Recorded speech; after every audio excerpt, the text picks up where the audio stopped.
Hi everybody, my name is Mel and this is my first art YouTube video. I've made YouTube videos in the past but never about art, but there's a lot of artists here on YouTube that I really admire like Holly Brown, Gel Arts, Jazza, and Bailey J, so I thought I'd give it a try too.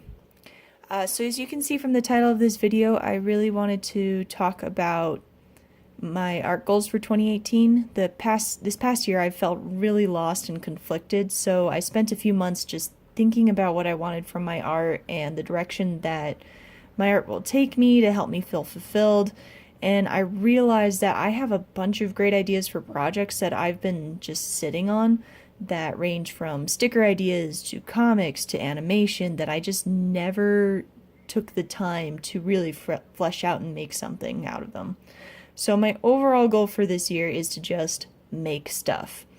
I'm still not really sure what I want from my art, but I feel like if I just start trying to make stuff, I'll be able to create more opportunities to find out what it is that I want.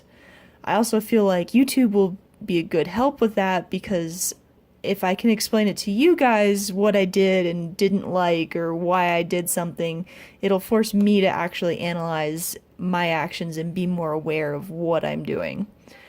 So about this drawing, I actually originally did this sketch back in October of 2017. It's a self-portrait. I got the idea of drawing a self-portrait at the beginning of every sketchbook from another artist on YouTube, but I can't remember his name. It was a few years ago. He specialized in caricatures and he would sketch at people at McDonald's to practice. If you know who I'm talking about, please leave a comment down in the description below, because I'd really like to know who he is and put a link to him or something.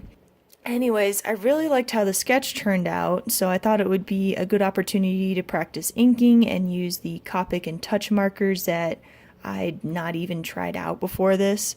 So to start off, I used a piece of vellum to trace the sketch from my sketchbook, so it would be flat.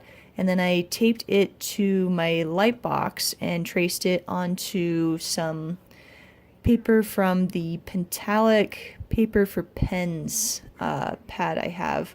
I got this paper with my school art kit, and I knew it was supposed to be intended for markers, so I thought it would be a good fit. Unfortunately, since this was my first experience with both the touch and the Copic markers, I made some mistakes. For instance, when I first started off with the Copic markers, I messed up on the skin tone. My marker was a little bit drippy and I wasn't ready for it, so I have some blobby color on the drawing. Yeah, so that looks really bad. But I did the best I could, and now I know for next time, so I won't make that mistake again. So overall, I feel like I enjoyed using the touch markers better than the Copic markers. I just felt like I could get up and get drawing with them quicker, and they were more natural for me to use as a beginner. But I also feel like with practice, I could get better at using the Copic markers as well. This was my first time using brush pens, and I do like the texture of the touch markers nibs better than the Copic markers.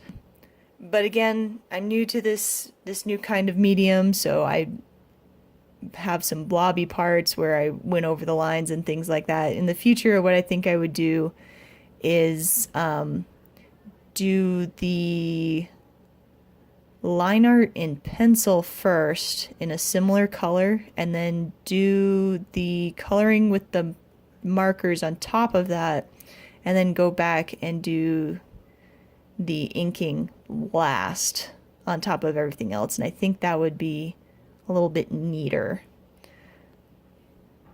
I used a Micron pen to do the outlines here, do the inking, and I don't like the way that it's smudged in certain areas. You can see in the face near the nose and the mouth and like the tip of the hair there that it just smudged and it looks really bad. So I don't like the way that turned out. But again, I think the method of outlining or inking last will help with that. Some other things I learned from this experience is I really need to practice on how clothes work. I'm not really good at knowing how folds in clothes work and making the shadows fall right. So I need to focus more on clothing folds and lighting. As far as lighting goes, there's two different areas I'd want to focus on. The first one being the light source and where the shadows fall.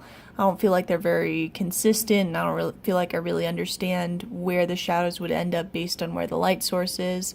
The second part of that would be using light to display mood. Right now my character on the page there is really bland.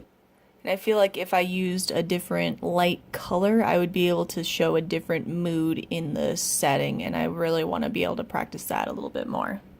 On the subject of color, I wanted to do a complementary color palette with the yellow and red skin and hair contrasting with the green and blue clothes, but I feel like the contrast is just too much and that the colors don't quite feel unified. Also, I'm now realizing that this outfit is way too similar to Sonic Rocks My Socks avatar. Whoops. Anyways, I really enjoyed making this video. It was a great experience. I'm gonna keep trying to use the touching Copic markers and getting better. I think I need to do more like backgrounds and things like that so that it's not just a character floating on a white page. But thank you so much for watching. If you enjoyed this video, please like and subscribe. I'll put out a new video soon. See you all next time.